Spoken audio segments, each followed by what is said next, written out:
Got my eyes straight ahead, got my head in the game. With the red light on, I'm just waiting for the change. Keep my head down low.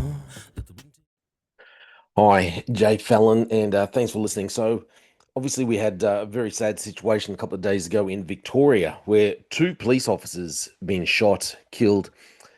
Very sad news indeed. Obviously, when I'd first heard about it, and reading, listening to reports, and seeing who was responsible for the shooting, you can't help but remember what happened in Queensland with the Wymbilla siege shooting, and when the two police officers were shot there as well. And it's been put out that the person responsible. I'm not going to name him; it's not worth it. The person responsible, allegedly responsible, is has some beliefs, follows along the lines of sovereign citizen ideology. So I just wanted to go through this article quickly and also talk about my own experiences with sovereign citizen people when I was working in the police. I'll tell you, actually, I'll go through the article first. So this was out on the Sydney Morning Herald. So alleged uh, Porapunka shooter Desi Freeman is a self-proclaimed sovereign citizen. What does he believes? What does he believe? The ambush that killed two Victoria police officers and wounded a third in Victoria's Alpine region highlights the deadly reach of the sovereign citizen movement, a fringe ideology. I would say it's not a fringe ideology. I mean, I dealt with sovereign citizens uh, well over a decade ago, and then before that, when I first joined, they were talking about it. We had a lot of information come out regarding sovereign citizen movements, and that where I was working up in the far north Queensland, there was a lot of people up there who had followed this kind of ideology. So I would say it's not fringe, and mainstream media are kidding themselves if they believe it is. Uh, anyway, that refuses to recognise Australia's laws and is increasingly turning violent. Security agencies have long warned that sovereign citizens, dubbed SovCits in an Australian federal police briefing paper made public in 2023, are no longer just harmless eccentrics. Again, I would have said they were never harmless eccentrics. In my dealings with them, anyway, I'll explain more about that later. But so they, harmless eccentrics. Fueled by COVID lockdowns, that's rubbish. It wasn't just fueled by that. Online conspiracy networks and imported American rhetoric. Again, I'll say it's rubbish about the fueled by COVID lockdowns. Maybe in part, but they've been around a lot longer than the whole COVID. I was dealing with them years before COVID was even heard of. Okay, years before that, and yeah, they were an issue long before that. The movement has hardened into a threat now considered a serious risk by police, courts, and intelligence services. Well, now considered. They've been considered a serious threat. Who wrote this flipping article? Serious threat for a long time. The alleged gunman, 56-year-old Desi Freeman, is a self-proclaimed adherent of the movement, members of which believe the laws of Australia do not apply to them. And I tell you, I found it difficult to deal with people who had this kind of ideology because they're just adamant. They don't have to listen. They don't have to listen to you. They don't have to follow the laws of the land. And you're like, as a police officer, you're like, precious moments. And you cannot, I found it hard to communicate with them because they would not listen. Just adamant. They were right, did not listen. So the attack near Porapunka shares chilling similarities with the 2022 attack in siege in Queensland. So such attacks have led security agencies to warn that the sovereign citizen movement is growing in organisation and volatility. Tuesday's violence raises the latest fears this sort of fringe belief system, like I said, I don't think it's fringe, can translate. Anyway, a sovereign citizen is part of a fringe anti-government movement whose members believe they are not bound by the law of the state they live in. So they consider laws, from paying taxes and registering a vehicle to obeying police directions, to be illegitimate contracts to which they have not consented and are not bound. The AFP's briefing, released to it's under the Freedom of Information laws, notes that historically the movement was characterized by eccentric types who established micronations or extreme libertarians who refused to pay tax or get a driver's license. So you had people like this Prince Leonard Casely, whose West Australian Hutt River province claimed to have seceded from Australia. If you haven't seen this, uh, it's a weird setup. I've never been over there, but I've read a bit about it.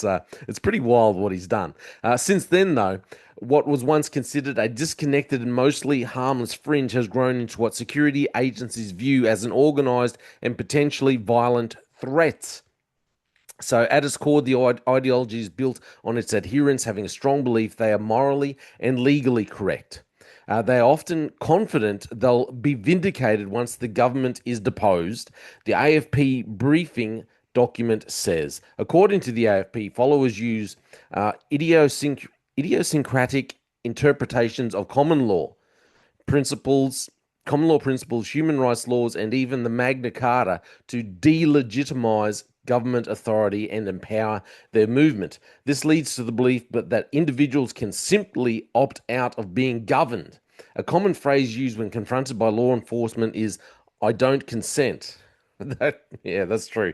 I heard that so many times from those people, reflecting a belief that state authority is optional. During anti-lockdown protests, some believers chanted, "You serve us," at police. Social media videos. Oh, I won't say all that. So, why are they considered dangerous? The attacks in Porapunka and Wyambila are the most extreme examples of violence by adherents of the movement. Okay, so I just wanted to talk about my experiences with people when I was in the police, specifically with the sovereign citizen movement when I was in general duties. So when I was in the police, there was only probably two groups of people that I found dodgy or that I found, to be quite frank, intimidating. Now, I generally don't get scared from other people, and I'm all up for a bit of a confrontation. If you're in a police officer and you're enforcing the law, I'm fine with it.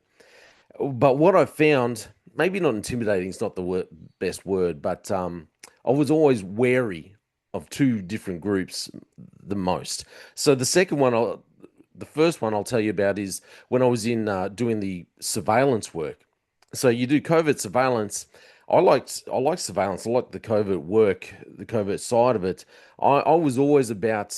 I enjoy the intelligence side of it. I could see the necessity for intelligence. How I don't think general duties police officers place enough emphasis on intelligence and on the importance of intelligence.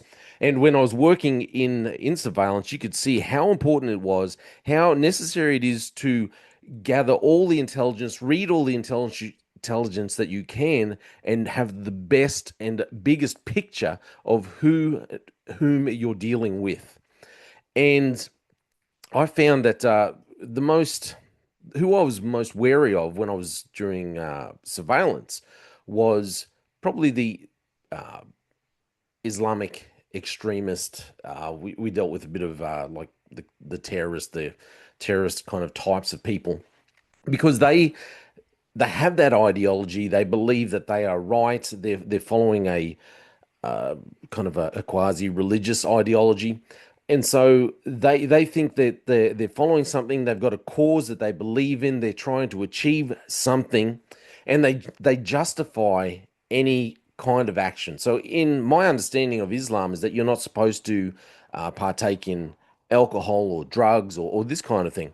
However, I found that the ones that I could see and that we dealt with, they didn't mind dealing with drugs and dealing with the kind of thing because they were raising money to support their cause, which they believed in. So anything, they could justify any kind of action to support their cause because it was for the greater good. Everything is for the greater good. And unlike a criminal, if you're following a criminal, you're dealing with criminals. The beauty about dealing with criminals, even people who are dealing with like organized crime and serious crime, serious criminals, they don't want to be caught and they don't necessarily want to confront police. They don't want to be confronted by police. And so they will, they'll put on a facade and talk nicely and maybe just try and answer questions because they're trying to dodge questions, trying to dodge the real answers and this kind of thing because they're all about making money. I used to watch some criminals and you think, mate, you're really an entrepreneur. You're really someone who's out there and a businessman. But for some reason, you've decided to turn your mind towards making money from drugs and all this kind of thing. And seriously, the long hours that some people put into their criminal activity, you sit there going, dude, why don't you go and just do a legitimate business? You know, and you obviously got quite a good mind. And I always wondered, it's like they're taking the easy way out, but they've got they're very business minded. And those kinds of criminals, I always found they were probably a bit more fun when it came to following around when with surveillance because because they were just about the business. They're just about making the money. And so it was a bit more, I found anyway, it was a bit more loose when you were doing surveillance on these kinds of people. And, they were out and about and they'd do a few more interesting things. Whereas extremists, the kind of CT Islamic extremist kind of types, they were very serious.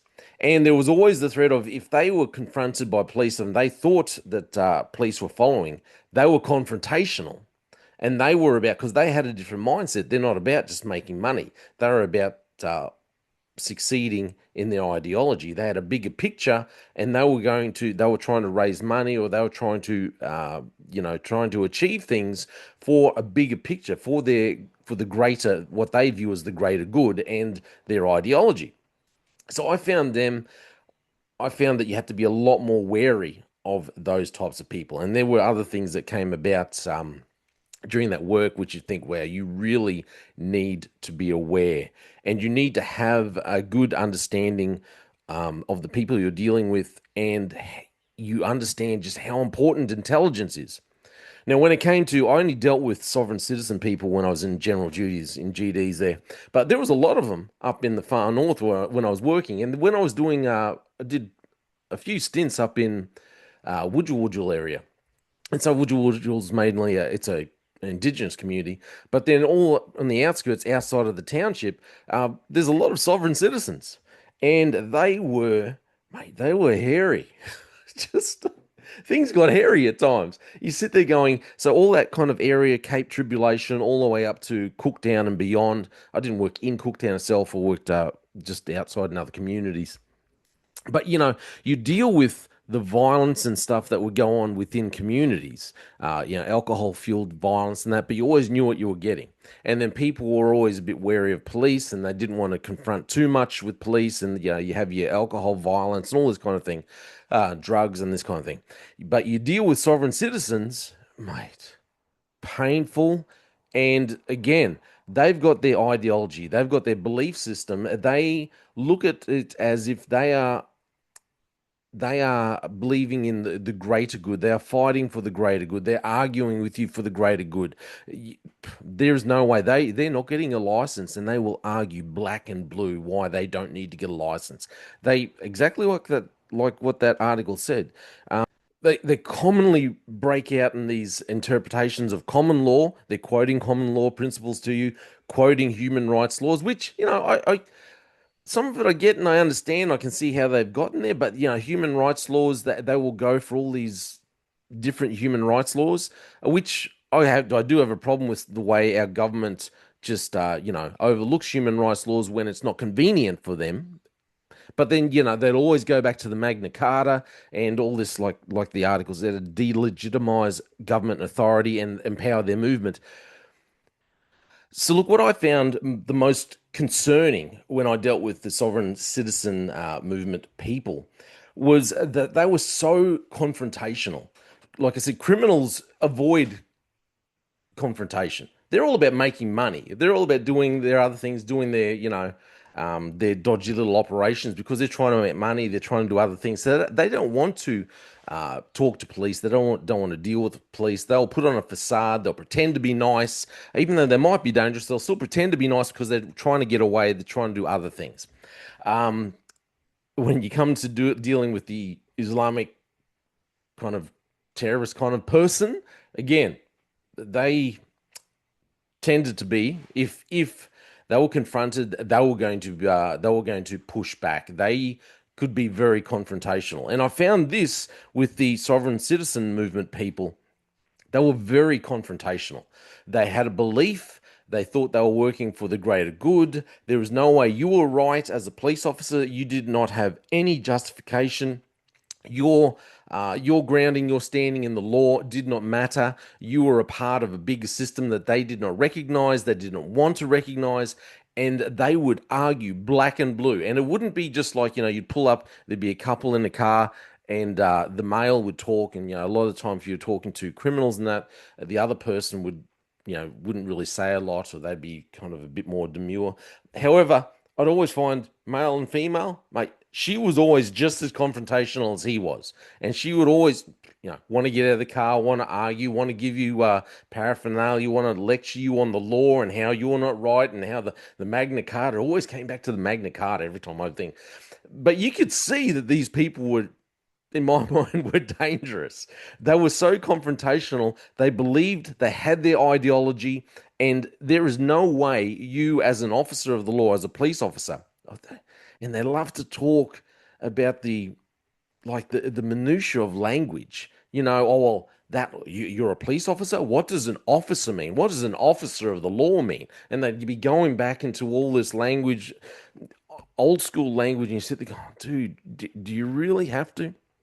Anyway, I was very wary of them. We had a few jobs up in, especially around that Cape Tribulation area, where you knew you'd have to go and do kind of like what happened in William. You'd have to go into these areas, and you knew that these people have followed this kind of ideology. And this is where I think general duties police, just from what I've read from what happened in William and also what happened in Victoria here, I don't think uniformed police have been taking sovereign citizen people seriously enough. The times that I had to deal with them, I realized, and it's probably just more my personality, my attitude with policing.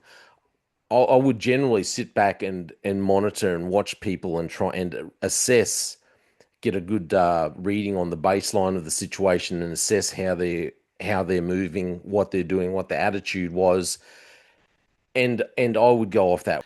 So my observations with of general duties police, both when I was in there and just other observations I've seen, is that a lot of police, uniform police, especially ones who haven't worked in other areas, they will tend to, when they're confronted with a situation or certain personality types, they will tend to exacerbate the situation. They'll push back. They'll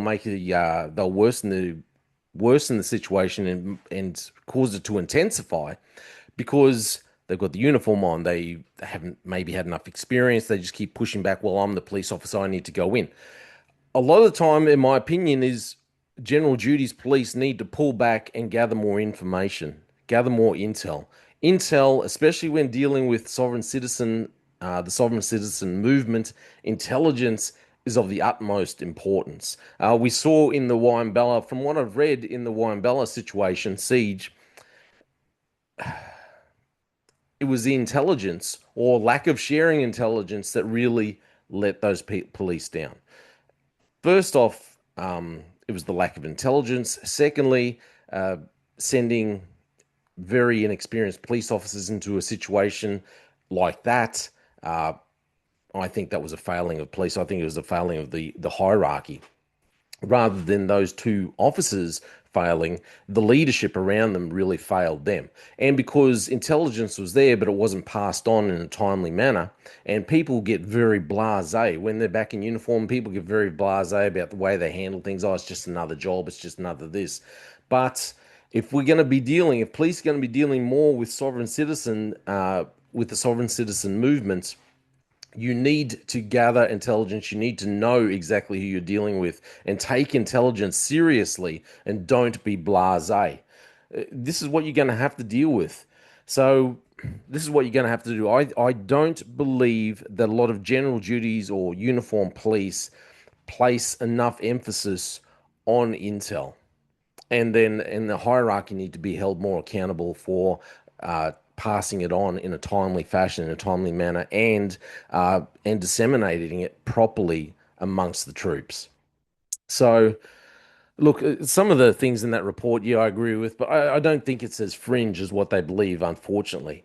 Um, and also, I think they need to look at how people get to this time frame. I've dealt with a lot of people who have this who believe follow this ideology, and I kind of get the way I understand why they've gotten there. The issue is we have governments who constantly let people down and mistreat people. We have a lot of corruption in government, and people look at it and go, "Well, why should I follow a corrupt government?" And that they end up moving into this ideology. They talk about, oh, it was, it's really come alive. It's really exacerbated since the pandemic happened. But you look at what happened with the pandemic, the government just completely railroaded people with the human rights laws. And the issue was that I saw is the government always spouted off how, we believe in human rights and we follow human rights and the Human Rights Act and these laws and we uphold them, we support them. And then the first opportunity they had to turn their backs on human rights, or the first opportunity they had where they could show that they really do believe in human rights and support the Human Rights Act, they turned their back on it and said, "Oh, well, actually, no, things are a bit hard now, so we're not going to support everyone's rights for everyone's human rights." And so then you have people who say, "Well, if the government's not going to support me, even though they say it's all window dressing, well, then I'm not going to support the government. I'm not going to, I'm going to place myself outside the law," which doesn't work either. You have to work in the law. I do believe in a government.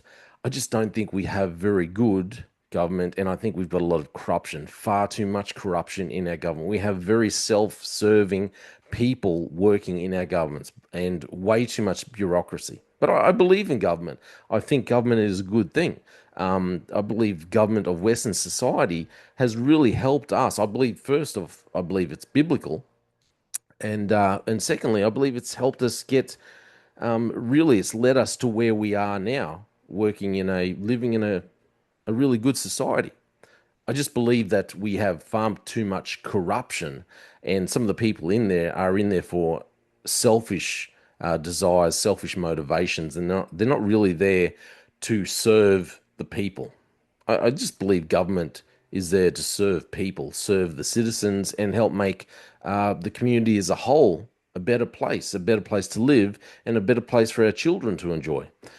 So, I don't believe sovereign citizen movement is a good thing, but I do understand how people get to that place where they think, well, they'll want to follow that ideology. And I do believe that police, especially general duties police, because my experience anyway, you don't tend to take intel as seriously as what you should or as what you could do. I think you need to take it a lot more seriously, place a lot more emphasis on it, and really get a bigger picture of who you're dealing with before you go and deal with some of these people.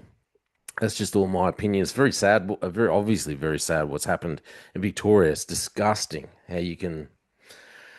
how these people can justify this kind of behavior. These police, as I have my issues with police and with the hierarchy and with the leadership and the way they're taking our police, but I believe police are very necessary for our society. I just have a big problem with the way the leadership are doing things, and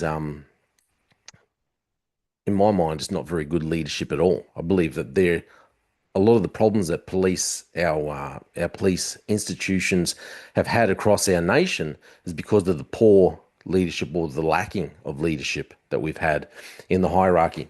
Anyway, that's my opinion on everything. If you're in general duties, my advice is get a hold of as much intel as you possibly can before you go and deal with people well, actually, before you go and deal with any kind of situation. If you're sent out to go and deal with someone, go and do a check on someone or whatever, weapons check, anything like that. Get as much intel as you can before dealing with people. Know exactly who you're dealing with. And always remember, if someone starts being very confrontational, it doesn't hurt just to take a step back sometimes and reassess the situation, because you can always come back. You can always come back, gather more intel, gather more information, gather more friends, come back in greater force. You don't have to deal with things right then and there. If someone's confrontational, maybe just chill, lower the temperature, and say, oh, it's all right, we'll come back later. Don't tell them that you'll come back later. Anyway, that's all just my opinion. Please be careful out there. My name's j-fallon, and thanks for listening. They just fuel a desire that will take me higher. I'm on fire because nothing's gonna bring me down. Nothing's gonna bring me down. Nothing's gonna stop me now. No more deals to be done. No nothing's gonna just focus on the goal. Nothing's gonna stop me now. Nothing's gonna hold me down. Got my eye on the prize. Gonna say